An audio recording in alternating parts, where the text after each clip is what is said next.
Today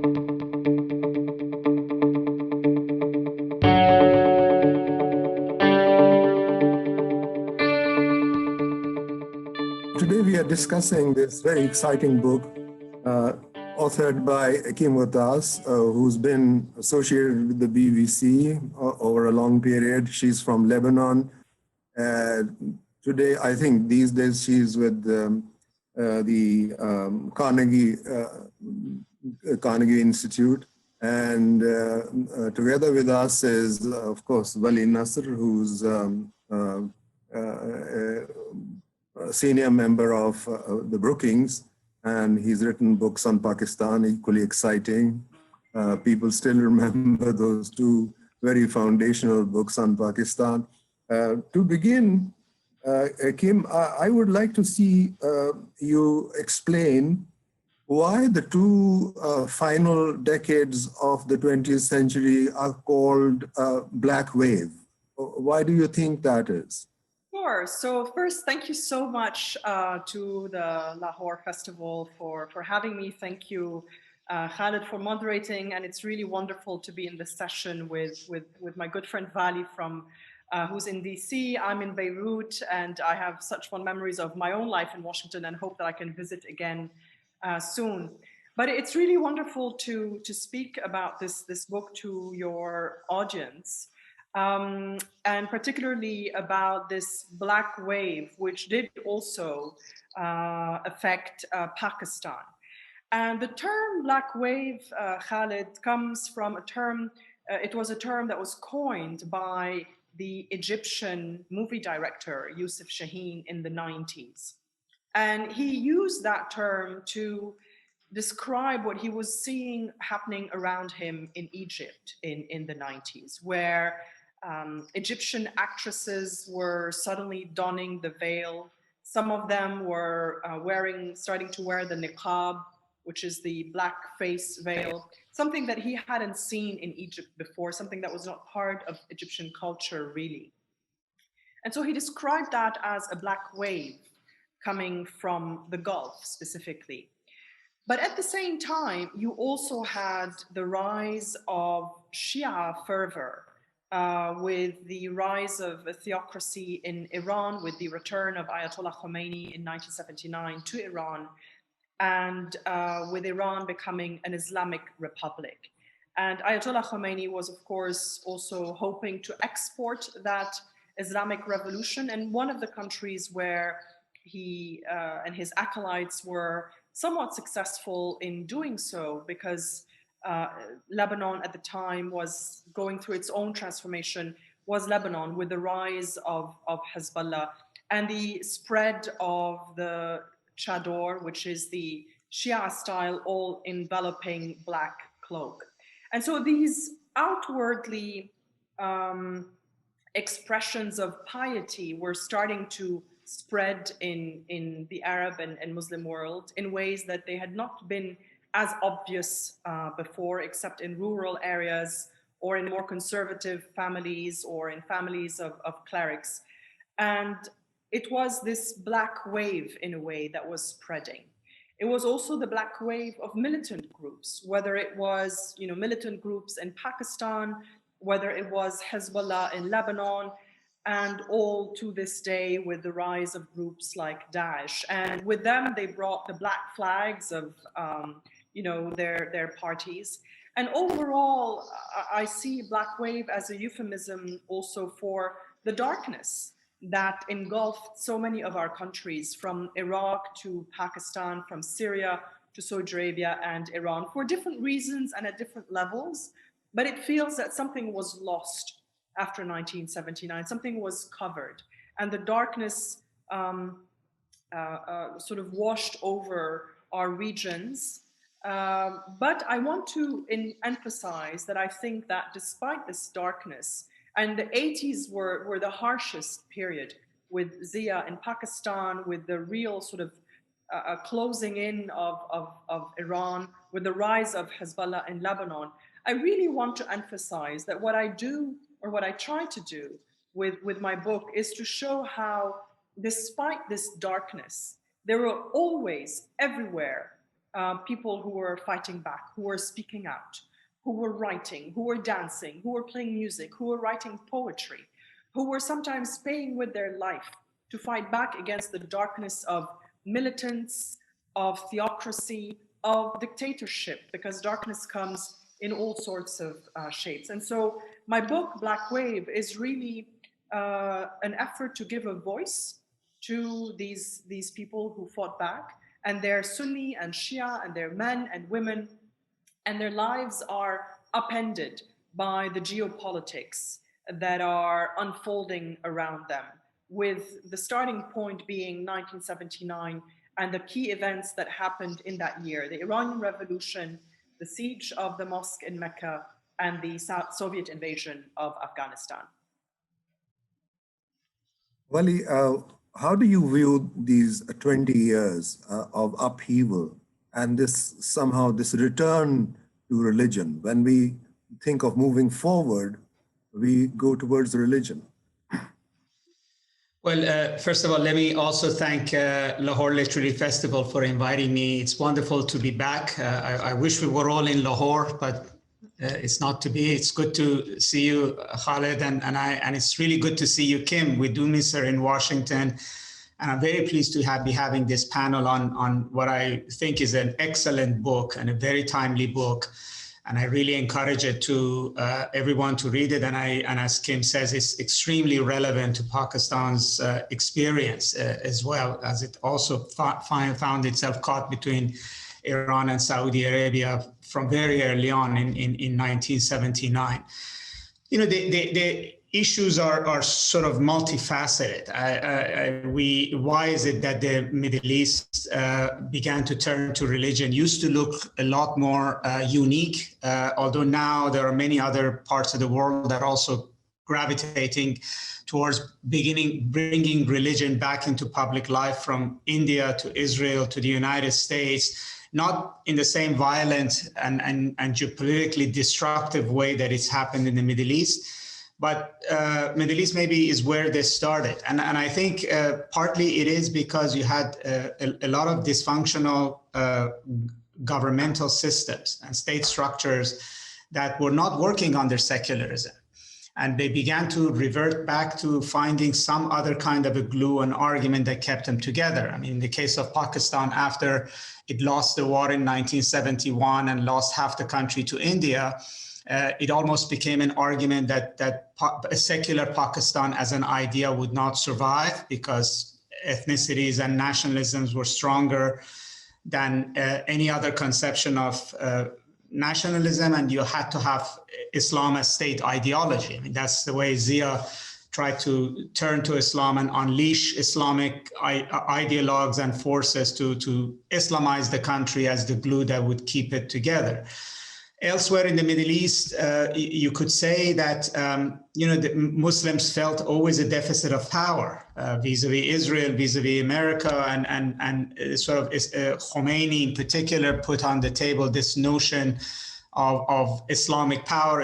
America can't do a damn thing. This is also sort of inbred now in the DNA of the Islamic Republic in Iran, that defiance against the West brings them power, and therefore Islam is not about only abiding by the religion. It's really sort of a power play, and I think when we can get into this, why Iran is so adamant not to give up on Syria, not to give up on Lebanon, not to give up on Iraq, has a lot to do with this sort of aura of power that it associates with its revolution.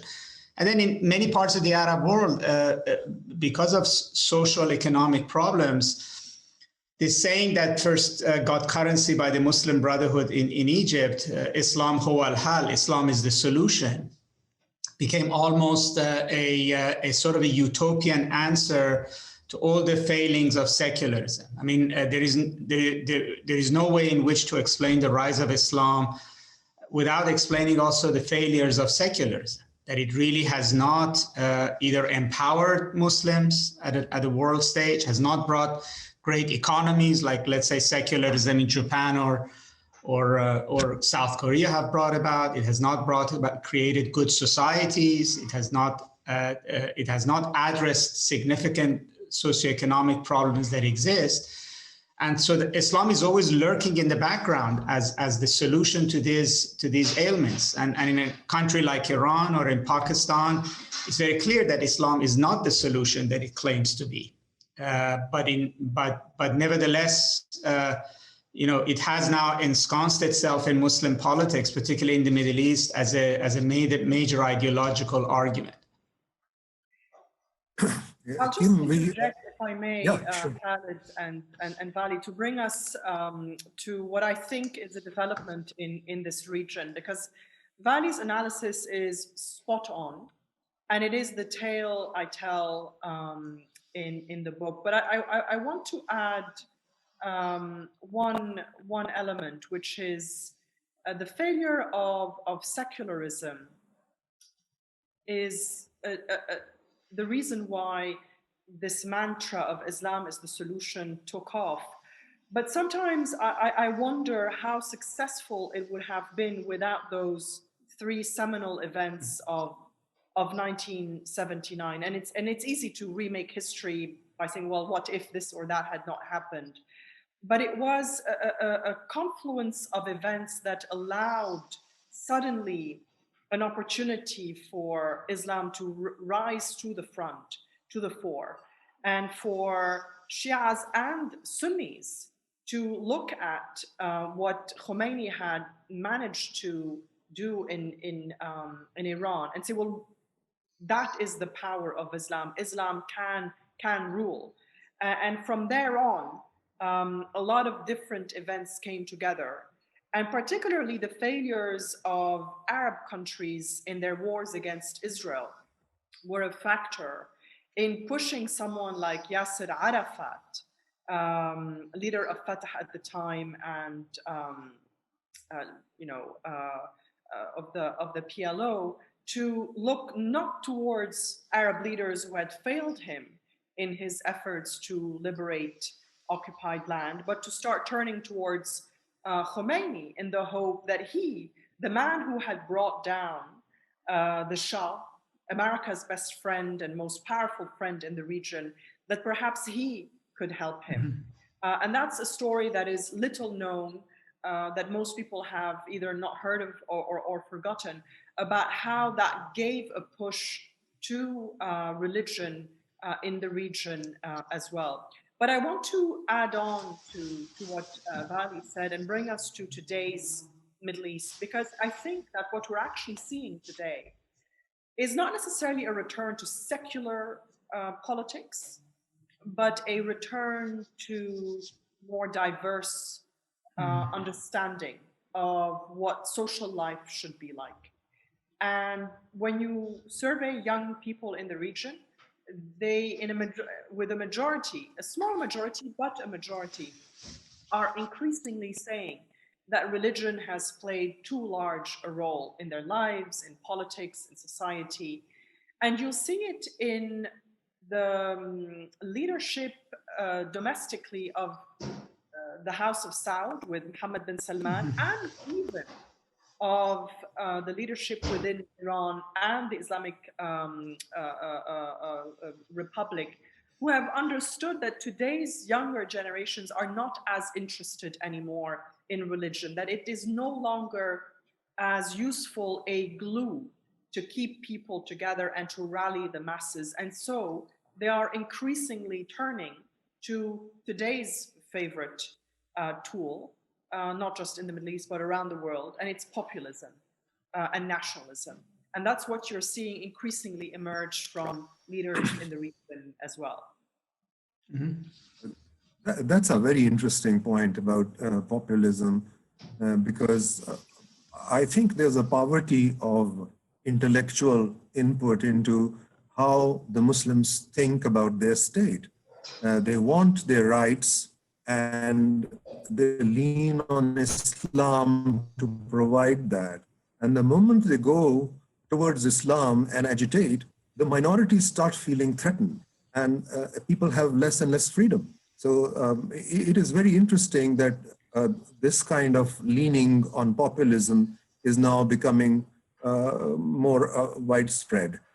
Vali, what is your view of populism taking over this wave of Islamic revolution?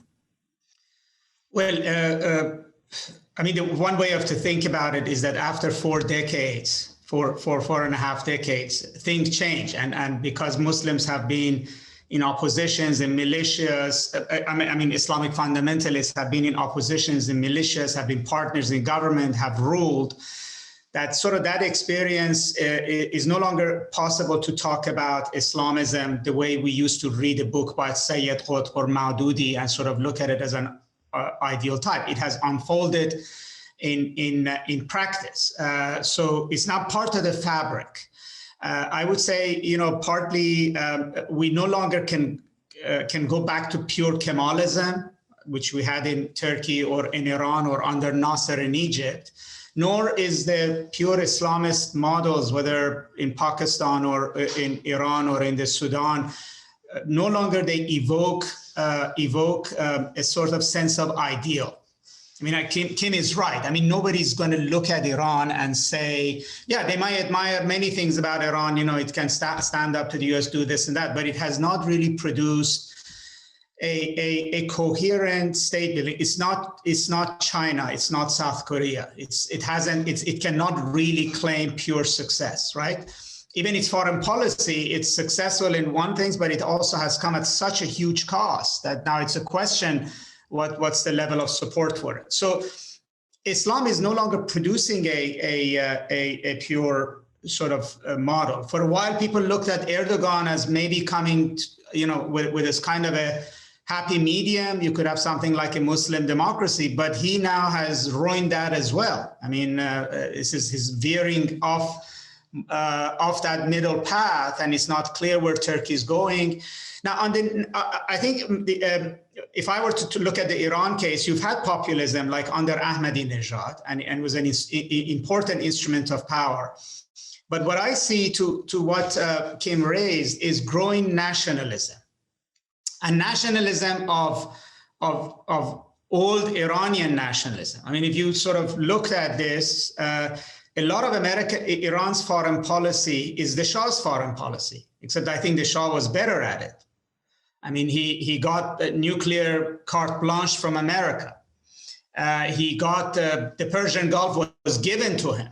They gave him all the weapons he wanted, and he was recognized on the world stage as a major world leader. I mean, the Islamic Republic wants all of those things, but it's getting in its own way, right? It's continuously getting in its own way, but it wants the same things. It wants to be recognized as a great power. It wants its near abroad, the Persian Gulf, basically to be under its sway. And it also wants the nuclear program. And every one of these is getting in the way. But the way it sort of is playing in Iran is that, during the Iran-Iraq war, you could ask young people to go die for Islam, right?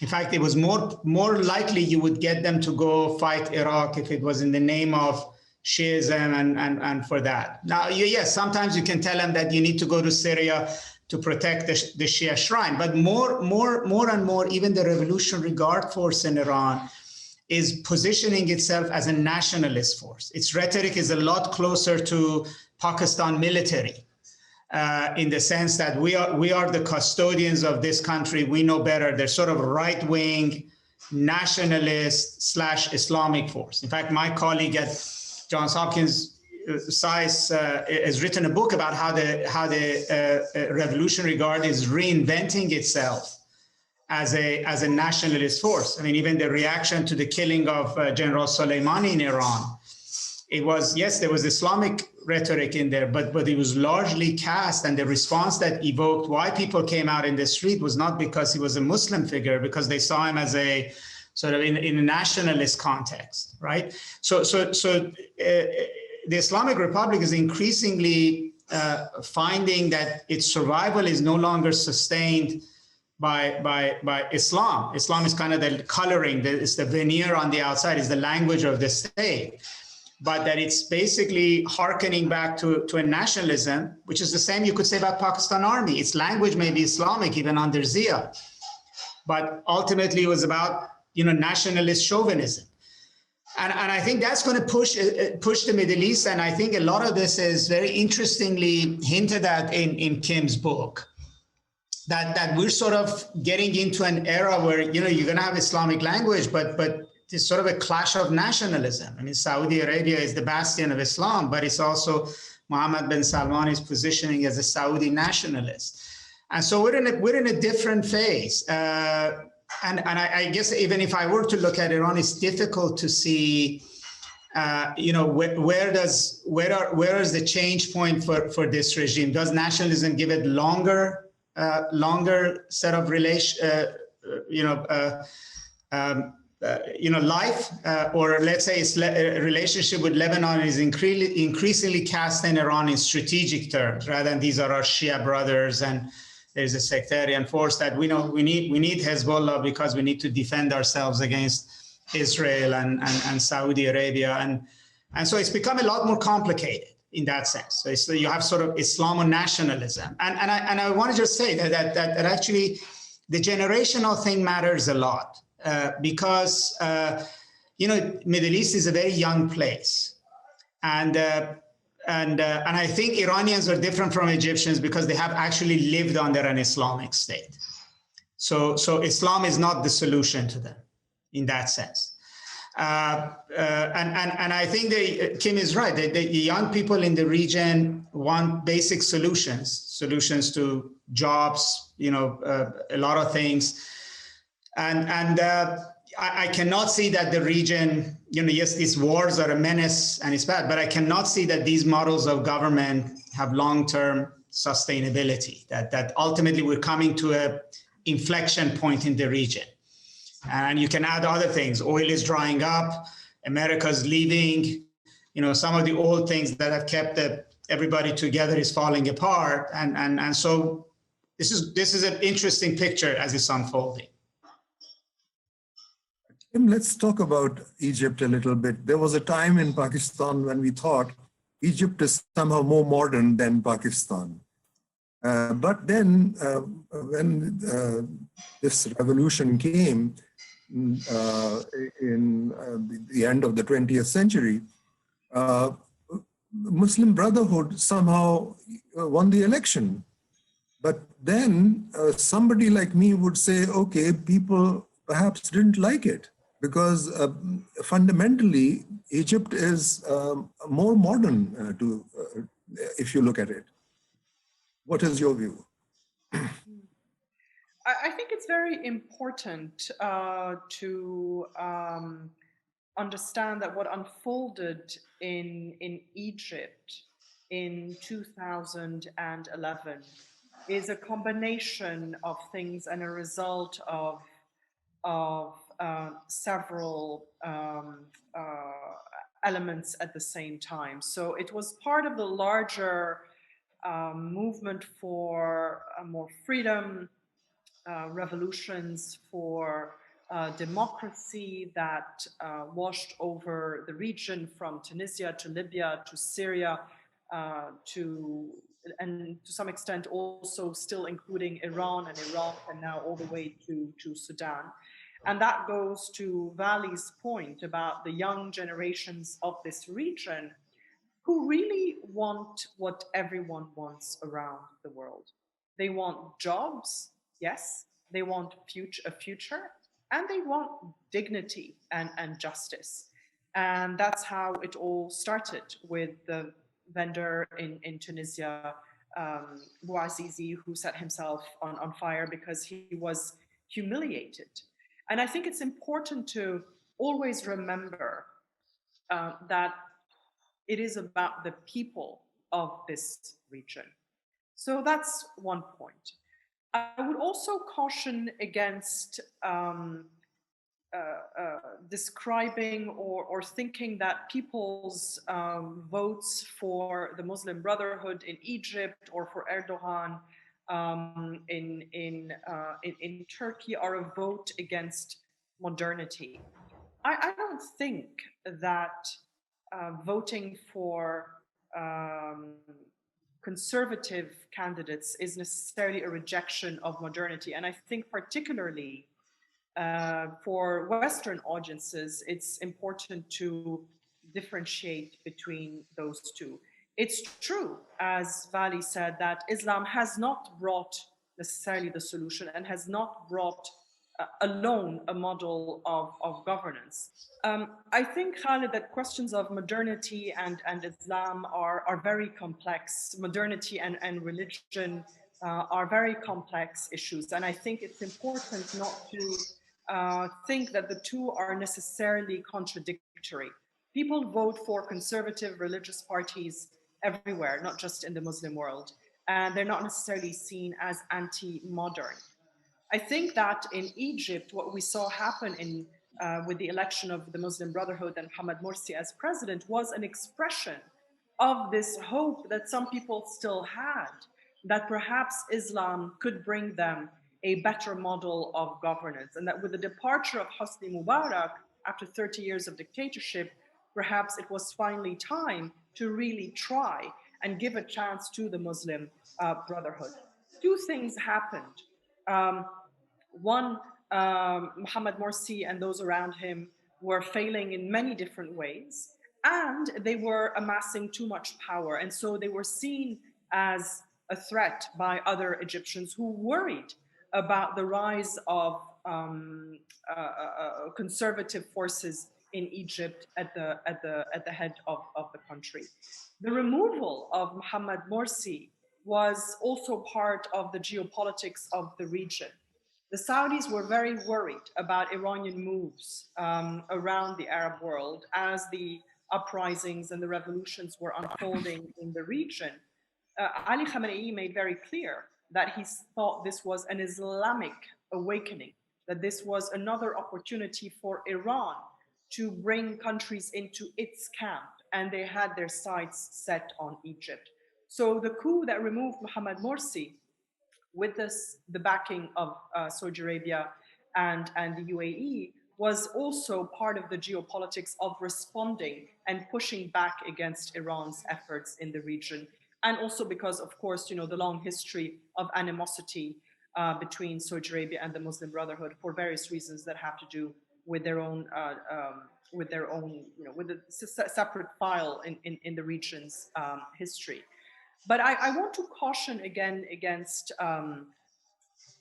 sort of discussing modernity and religion as though anyone who is not religious is necessarily modern and liberal, because what we're seeing is also the rise of secular but very illiberal forces in the region who are anti-democratic. I mean, you could argue that Abdel Fattah al-Sisi is, you know, represents the hope of those seculars who did not want Mohamed Morsi in power, but they turned out to be anti-democratic and anti-liberal forces. So that's just, I think, an important distinction to make.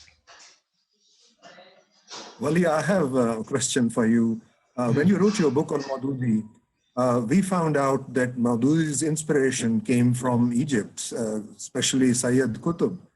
And he was actually trying to formulate a worldview which was closer to Sayyid Qutb. Now, why has Pakistan gone through the Islamic phase and come back to democracy, and Egypt is now going in the wrong direction? I mean, first of all, Khaled, I will put it the other way around. In other words, it was Sayyid Qutb who was impressed by Maududi. You know, there is something here in what Kim said, which is important to note, is that there are parts of the Muslim world which are more open to pluralism, either because historically they had more open governments, and Lebanon is one. I think Pakistan is another. I mean, even if you look at Pakistan, there was never a dictatorship in Pakistan on par with that of Egypt. I mean, Sisi, even under Musharraf, under Ayub Khan, under Zia, you know, you never had that kind of a situation.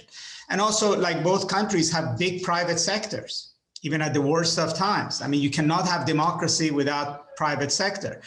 It reminds me of something. There is a small equity fund that invests in the poor. And this started after 9/11 by this woman in New York who kept saying, well, if we can get the Muslim world to be, have a private sector, etc., all of these bad ideas of the black wave goes away. And somebody said to her that, okay, I'll give you $2 million to invest in the Muslim world. And the two countries are obviously Pakistan, because that was so close to Afghanistan. And everybody at that time in 2001 thought Pakistan is really the hub of it. And the other one is Egypt, because it's so important for the Arab world. And she said, after 2 years, we closed down everything we were doing in Egypt and shifted to Pakistan, because in Egypt, even though it looks modern, it's an incredibly bureaucratic country in which the state dominates everything. There is no private sector of the kind that she wanted to invest in. Whereas if you took the money to Lebanon or to Pakistan or to Indonesia, you really can get things going. These are more open societies, I would say. I mean, Egypt, I think, I would say part of the problem is that for the Arab world has looked so long to Egypt, but Egypt is not able to provide that kind of democratic formula. Yes, for instance, again, I go back to Lebanon because Kim can correct me, but at least, the Lebanese vote. Yes, it's a really bad government, but they don't come back with 99.9% vote, or that, they have a private sector, or there's a lot more freedom to write, freedom of arts, freedom of these sorts of things. So there's a lot more to play with. Yeah, they have obviously limitations of all kinds, militias, community leaders, etc. But I think it's not just about Islam. It's also about the way in which the sort of the non-Islamic political culture of the country works. Absolutely, Vali, because we must remember that it was Hosni Mubarak, ostensibly a secular man, who ruled Egypt for 30 years. And yet, Egypt did not become politically pluralistic. What is important to remember is that he is not necessarily a reflection of society. And it's important also to keep in mind the role of the army in keeping freedom of expression and freedom of thought under wraps. But underneath that is an incredible diversity, Khaled. And I really think it's important to talk about the diversity that does exist and the pluralistic voices and the diversity that are there in all of these countries, behind the headlines about tyrants and dictators and militant groups and terrorists. The diversity of voices, the diversity of thought is really there. And that's what I try to bring to life in my book. And you'll, if you read, if your audiences read the book, they will meet these incredible people, intellectuals, writers, poets, clerics, filmmakers, novelists, not only in Egypt, but also in Syria, in Iraq, in Pakistan. And that's why I insisted on including references to poetry, to movies, to literature in my book, because they're not sort of a minority. I really think that the diversity in this region and the forces of pluralism are much larger than we think, and much larger than we give them credit for. I think that if you look at some of the voices I have, they are most of them are conservative. They practice their religion, but they write about poetry. They believe in debate. Yes, they go to the mosque and they fast, but they have a very progressive thoughts about politics, about the separation of religion from politics. And I do really believe that they are the silenced majority. And why are they silenced, not silent? It's because they do speak out, but they often get killed, or they get pushed back, or they get sent in exile. I mean, just look at how much it takes to keep people to shut up in a country like Egypt. Look at how much force Mubarak had to exert to keep the lid on things. Look at how much force Abdel Fattah al-Sisi has to exert to push back against activists and jail them and sentence them to death, etc., etc. Same in Saudi Arabia, same in Lebanon, same in Iran. And I think we need to give people credit for not giving up. When when people in the West ask, where are the moderate Muslims? They're here. They're here and they're speaking out, and they've been speaking out for 40 years. And that includes Pakistan. That includes people like the governor of Punjab, Salman Taseer, who was killed. That includes so many voices who keep being silenced, because it's very hard to speak out against people who are willing to wield a gun. We just had an assassination in Lebanon just this week, just 2 days ago, of a well-known Shia intellectual, vocal critic of Hezbollah, the Shia militant group and political party allied to Iran and funded by Iran. And imagine that, 40 years almost, Hezbollah has been in existence, and still they are threatened by people who speak out against them from their own community. And more importantly, let's note that 40 years on, they're still not able to convince everyone to fall in line without using force against them. So I really think it's important to not just focus on what is wrong, but to look for those people who really are trying to make themselves heard and put forward a different narrative. Kim, tell me a little bit about Lebanon, because we've always admired Lebanon for being a perfectly pluralist society. How do you think Black Wave has affected them? So the Black Wave in Lebanon manifested itself first in the rise of a group like Hezbollah and Iran's efforts to export its revolution to the Shia community in Lebanon. And the Shia community in Lebanon has really been transformed by that. You speak to Shias who are 60 or 70 years old, and they don't recognize the community. They don't recognize the way religion is practiced. They don't recognize some of the rituals. They feel alienated by the allegiance to Iran that is professed by leaders like Sayyid Hassan Nasrallah. They feel alienated by the posters of Qasem Soleimani that adorn the road out, as you leave the airport, the Beirut airport. It has become something different. Now, is it how this is the future? Does it become part of the fabric to some extent? Yes, of course. The Shia community of Lebanon has evolved, has changed organically as well. This is not a diktat from Iran only. It is a natural evolution as well, spurred by specific events. But it does raise questions about the ability to speak out, to be different. Luqman Slim, the man who was assassinated this week, is Shia. He lives in the southern suburb, or he lived in the southern suburbs of Beirut, where Hezbollah is the strongest. And he continued to speak out and to run his library and his events and debates, etc. And that scares those who can only rule by force and with the gun.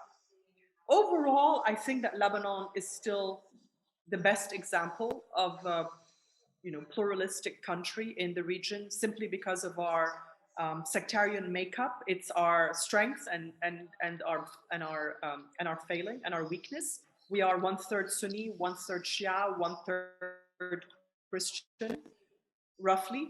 And that diversity means that no one group can rule anymore. We have to find a way to live together. But we are also, because of the Black Wave, but also because of our own failings, because I want to make clear that the Black Wave is about one layer of the history, but every country has its own dynamics, its own failings that take on a life of their own. You know, the Black Wave does not explain the role of the military in Pakistan, for example, does not justify the corruption of the elite in Lebanon. So we have a lot of other issues that we're dealing with at the moment: a financial collapse, a social collapse, an economic collapse. Now with the pandemic, a health sector collapse. There's a lot going on. I don't know how we emerge from this, but I know that parts of the Black Wave are receding because, as I mentioned, you know, the younger generation is not interested in this absolute role of religion. But I don't know yet how we emerge from this, because I don't know. I have a lot of faith and a lot of hope in the young generations of this country, of this region also. If you look at protests in Iraq, unrelenting, continuing to protest against Shia militias, again backed by Iran. But I don't know how you deal with the fact that these assassinations of activists and intellectuals continue to happen. It's really a conundrum. And before you get the impression that my beef is only with Iran, let me say that Mohammed bin Salman, Crown Prince of Saudi Arabia, is also problematic in his approach to dealing with dissent, in whipping up nationalism, and in going as far as having people in his entourage, kill and murder a Saudi journalist in the consulate of Saudi Arabia in Istanbul. So we're up against a lot, and I don't want to be naive or Pollyannish, but I never give up hope. Vali, what do you think about this alliance that some of the states have made with Israel, and how do you think this will affect what we call Black Wave? Let me first just quickly reflect on what Kim said. I think it's a set of very important things, and I think in the sense of where we're going. Your audience will know that many journalists have also been killed in Pakistan in mysterious circumstances. Similarly, intellectuals, etc. And some of it has been sectarian. A lot of Shia doctors, community leaders, etc., been assassinated, and vice versa. Last week, we were watching what was happening in Russia, and it always makes me think about the conundrum, question that Kim posed, namely, in Eastern Europe or Russia, the Black Wave was communism. It's a period that we're going through. Ideology that came initially was puritanical, then became nationalistic, and then it collapsed, but it came back in the form of Putin and sort of the FSB. And now you're seeing a second wave of young people in Russia rising up, which tells you, this is going to be an ongoing process. Even if there's a sudden change in Saudi Arabia or Iran, does not necessarily mean that the overhang of this period in terms of the language that is created, ambitions that is created, is necessarily going to go away. That alliance, I think, has a number of reasons. One obvious reason was that, UAE and Bahrain and Saudi Arabia got very close to the Trump administration in ways that was not normal. The things became too cozy directly between the rulers and the president's son-in-law, and they in fact began also to some degree meddle in domestic American politics, going back to the end of the Obama years. So they knew that the Democratic Party has some anger towards Saudi Arabia and UAE, and you're seeing this unfold. Aside from what the administration has already said about that it's going to suspend support for war in Yemen, they've said they're going to release the Khashoggi secret CIA file on who killed Khashoggi, which is likely to implicate the Crown Prince probably more than it has been the case now. So I think it was a preemptive move to get into the good graces of Americans and the Democratic Party by being the countries that have now recognized Israel. There are more Israelis now in UAE running around than there are Iranians. There are 5 flights a day from Tel Aviv to Dubai. Bibi Netanyahu was just in Abu Dhabi, and you know, that sort of makes it difficult for America to be overtly punitive towards these Arab countries who are saying, look, we're recognizing Israel. So that was one reason, and it's been successful, although Saudi Arabia is sort of lurking in behind. And then some countries got deal of the century. The Moroccans got Western Sahara from the United States. The Sudanese, like with a stroke of a pen, and in one day came from out of the terrorism list and got, you know, a big dividend, somewhat comparable to what Sadat got for flying to Jerusalem in '77. So, you know, there are different countries had different motivations. But strategically, what it means at this moment is that I think the region, at least at a high level, is now fractured between ISIS axes. And I'm sort of divorcing this from the very important points that Kim raised about what the population feels. So on the one side, you have Iran, which we know its game. It's been long running. It works with Shia militias, et cetera. It's looking for a foothold in the Arab world. At least strategically, the argument is that, you know, Hezbollah is their version of a defense missile system, and they need to back off against Israel, et cetera. You have the Arabs, which you could say Saudi Arabia has faltered in recent years. It's not a big player in Lebanon anymore. It withdrew. It was not an actor in the Syria war. And in Yemen, it has also failed. And it's now understanding that America's leading one way or the other.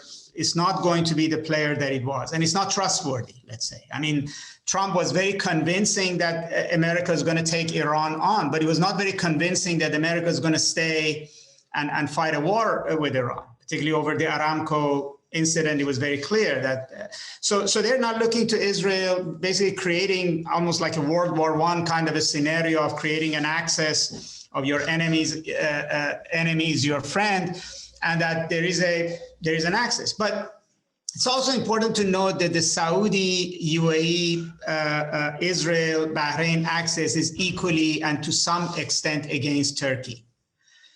Turkey is also becoming a big player. It's a rival to Saudi Arabia for Sunni leadership. The Turks are occupying Arab lands, you know, with a military force. I don't think they will leave Syria. I think we might see a Cyprus scenario that 30 years from now, they're still sitting in northern Syria, in Idlib, in the Kurdish zone, and you know, they're not willing to withdraw. They have claims to Iraq. They're now spreading their influence in northern Lebanon. By some token, the Turks, some argue that Erdogan does not recognize the treaties that Turkey signed at the end of World War I, the Treaty of Lausanne, the Treaty of Sèvres. They're in Libya. They're actually want to get into Yemen, which is a really question. Why would anybody want to get into Yemen? And so in many places, they are the ones that are at loggerheads with Saudi Arabia and UAE. For instance, in Azerbaijan crisis, Israel and Turkey were on side, and Iran, Saudi Arabia, and UAE actually all were supporting Armenia. Or in Libya, Iran is not there, but the Turks are the ones that are preventing Egypt and UAE have their own issues, have their own way. So what you're basically seeing is a region that it looks like Europe on the eve of World War I. So you can identify there are these sort of alliance systems. They are fighting over land, or mostly Arab land. They're fighting over influence, and so I think in the longer run you have to see this alliance in this way. So that the Arabs and Israelis have now joined forces against this Turkish-Iranian push to carve out bigger spheres of influence in the Arab world. And it can get nasty. I mean, it can, you know, in Libya, in Syria, we see Israelis are bombing Iranian positions. At some point, perhaps the Iranians will react. The war in Yemen has become quite difficult.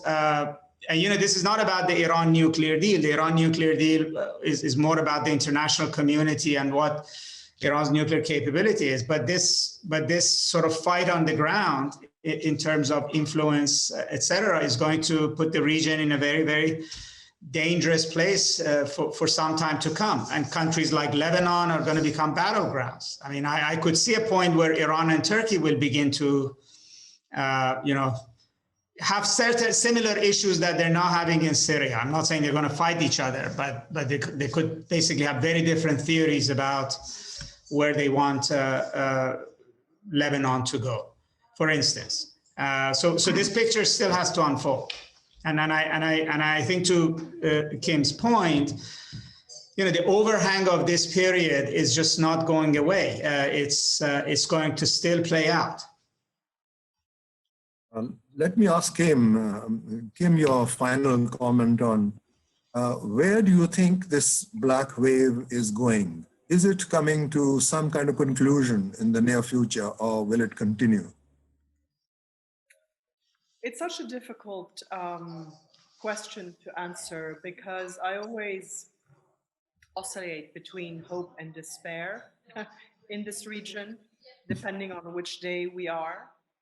But I'll say just a few things. I lived through 15 years of civil war in Lebanon, or 13 years specifically. The war was 15 years long, but I was born 2 years into it, so I lived through 13 years of it.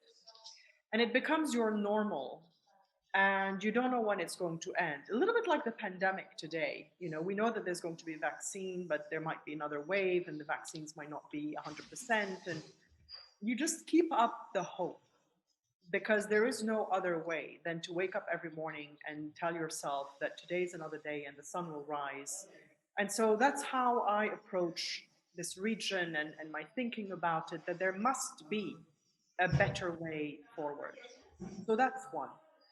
Second, as I said, when it comes to the specific darkness that I describe in the book that came from deeply conservative forces, retrograde efforts of leaders, of militants, of politicians, of clerics to stifle dissent and stifle thinking and stifle pluralism, I think that the religious part of that is receding, because the younger generations want something different.